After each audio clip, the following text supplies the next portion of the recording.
Hey guys, my name's Ashley Shaw. I am the founder of the Fitness Leader Institute, and I want to jump on tonight to talk to you guys about what you actually need to do to crush it on the last day of the month. So, I just want to explain to you a little bit about my background and why I feel like this is a topic that I'm super passionate about helping fitness coaches with. So, for those of you guys that don't know, I worked for Good Life Fitness for 10 years. And then I moved to work for another fitness company, Steve Nash Fitness Clubs out in British Columbia. And then I was the president of a fitness club on Vancouver Island. So the last 13 years, I have been working on how do you crush it in the last week, but more specifically, the last day of the month. Because usually, like, there's a ton of work that you do all month, and it really comes down to that final day of the month. Like, how do you actually execute on all of those people you've been priming all month long? So I've broken it down into 5 key things that I want to teach you guys. So the first step is around belief. And this may sound like a given, but I can tell you guys from working with a sales team, the ones that actually truly believed that they could accomplish their goal in the last day of the month were always the ones that were more successful. Whenever we would have these conversations and meetings at the end of the month, the ones that were like, well, like, I'm going to try to get to my goal. Like, those were the ones time in and out, like they would not be as successful as the ones that when you sit down with them, they are concrete. I am going to get to this goal. I may not know exactly how I'm going to make it happen, but I am committed to putting myself out there and saying it and labeling it and knowing that I am going to put the action behind it to take it to happen. So that may sound like a simple thing, but belief is really the number one point I'm trying to make here. Do you really believe in your core that you can get there? And if you're running a team, do they have that belief as well? That goes a huge, long way. And obviously, if you have a team, your belief in them and making sure that you're consistently following up with them, especially as it gets further and further into the last day of the month, right? Touching base with them consistently.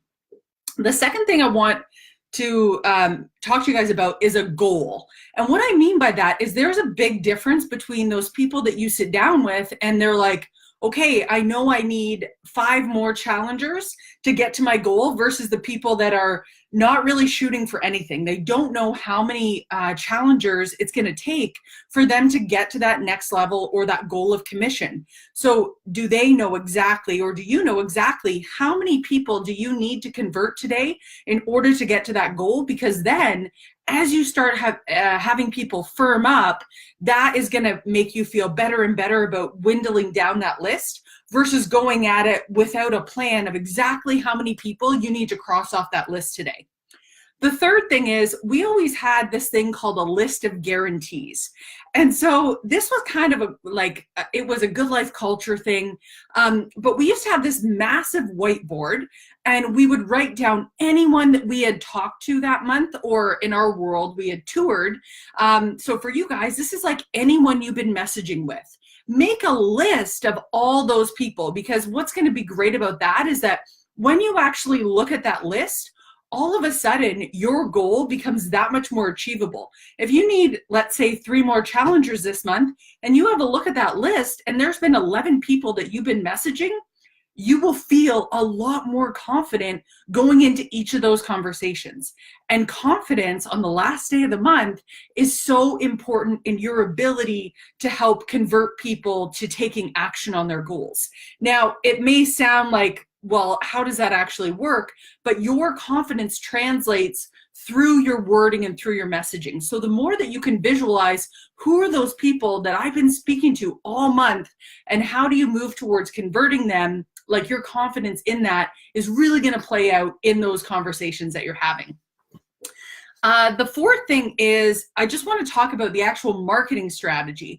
So for us in the Good Life world, like, this is really old school. Like, if you think of the Wolf of Wall Street, where you have a room of people all making calls and it's crazy, people are getting excited, like, that was our world. So how that actually translates to the social selling world is like, you've got to be like constantly in people's radar, right? So that means you need to be going live today. Get on Facebook Live and just tell people why you're so excited about this program. I'm telling you, you don't have to sell anything. You just have to share your passion. You're not in sales. Like, if you think of it this way, you're just in sharing your message. That's what this is really about. So go live, post on your stories, right? Like, let people know what you're up to, why you're excited.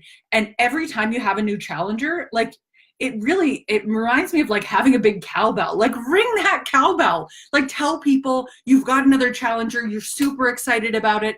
Make sure that social proof is something that you're really sharing. The next thing that you're going to do is make sure that you're posting consistently on social. So I hear this from people all the time where they're like, well, I posted this messaging like a week ago. Like, I don't know if I should post that again. I'm going to be really real with you guys. Your Facebook posts will be delivered to your audience 2 to 6% of the time. So if you consistently were posting every hour, there is not a really big chance that the same people are going to see it over and over again. People are on social media at different points throughout the day. And if you are posting, let's say each hour, maybe it's on Facebook, then on Instagram, then somewhere else. Like, if you consistently are changing it up and changing your messaging, like, different people are going to see it. So make sure that you're utilizing all the channels and make sure that you're utilizing all those opportunities. We always used to say, like, it's not over till it's over. So don't waste the opportunity that is today, because there are tons of people. Like, I'm going to just throw it out there for you guys. Share a bit of a personal story here. I have been struggling. Like, I have been on the struggle bus hard with my own fitness and taking action. And today I was just like, okay, like, I've been through this before. I need to take action. I reached out to my good friend Bria and I said, Bria, what do I need to do? I am ready to take action. In the back of my mind, I know summer is coming. I know that I want to feel really good. All those things are playing on everyone's mind. So it is the prime season for people to want to get started. You are just that vehicle for helping them make that change. So make sure that you are really, really in their face today. Like, and when I say that, I don't mean in a salesy way, because not everyone's going to see it, but make sure you use all the things. You're sending a final call email. You're on your stories. You're posting on Facebook. You're posting on Instagram. Gosh, you might even be posting on LinkedIn. You might be texting people. Don't waste the opportunity that is today, and have that list of people that you need to reach out to. You never know. Sometimes it takes someone 12 times of being asked to finally take action. And you see this message all the time where people are like, thank you so much for not giving up on me. So don't give up on those people. They deserve your attention. Now, when it comes to the fourth lesson here, it's about your enthusiasm. So if you are an 8 out of 10 on that scale, when that translates through your messages, through your lives, people will see that and it'll feel like a 6 out of 10.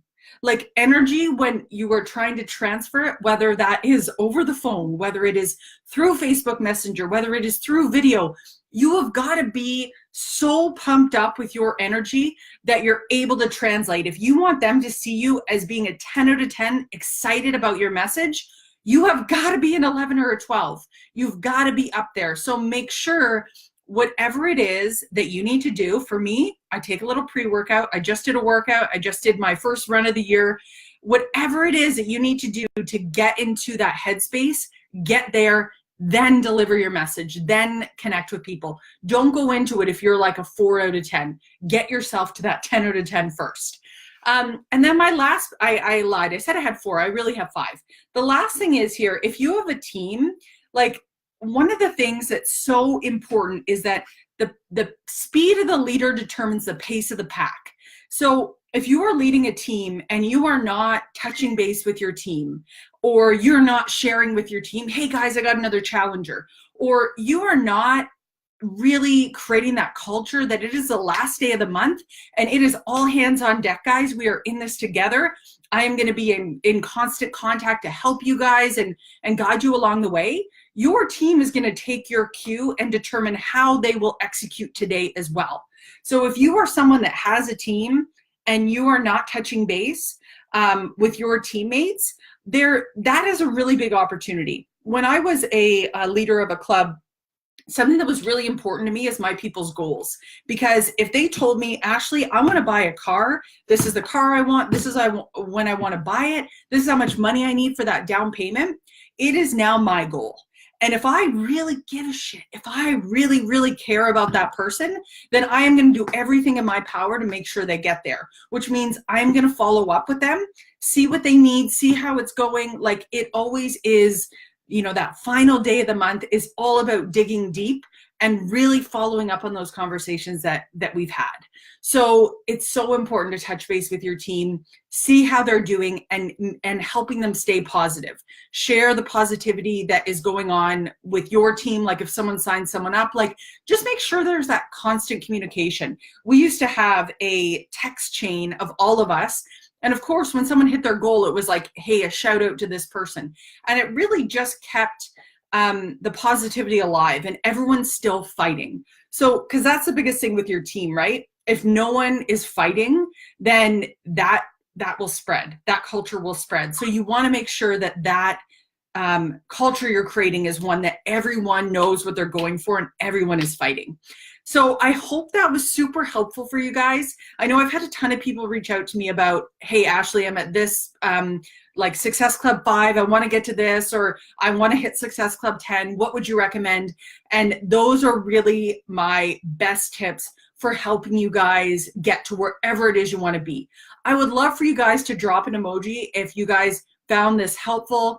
And I am all about doing sales team stuff. So if anyone needs they have any questions or anything I can help with, please reach out to me. I love this stuff and I would love to help you or be a guest speaker on your team calls at any point in time. So thank you guys so much. I'm so excited for you guys to crush April. I know you guys can do it no matter where you're at. Your goal is definitely in reach. Keep those things in mind and keep me in the loop. Let me know where you guys finish off. Have a great rest of the month, guys, and we'll see you on the other side in May.